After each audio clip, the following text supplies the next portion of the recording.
امام علی مقام نے پوچھا کہاں سے آ رہے ہو؟ بکر نے جواب دیا میں کوفہ سے آ رہا ہوں۔ امام علی مقام نے پوچھا کوفہ والے خیریت سے تو ہیں؟ بکر اسدی نے جواب دیا جی ہاں خیریت سے ہیں۔ امام علی مقام نے پھر دوسرا سوال کیا اور پوچھا کہ میرے بھائی امام مسلم بن عقیل کیسے ہیں؟ بکر اسدی کہنے لگے کہ ان کے متعلق میں کچھ عرض نہیں کرنا چاہتا۔ امام علی مقام امام حسین علیہ السلام کچھ گھبرا گئے۔ آپ نے پوچھا کہیں وہ خدا نہ خواستہ بیمار تو نہیں ہو گئے؟ بکر اسدی نے افسوس بھرے لہجے میں جواب دیا کاش وہ بیمار ہو جاتے۔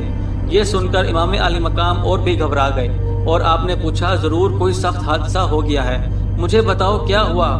بکر اسدی عرض کرنے لگے میں کیسے یہ ہوش ربا واقعہ آپ تک عرض کر دوں جس سے آپ کے دل کو ٹھیس لگے؟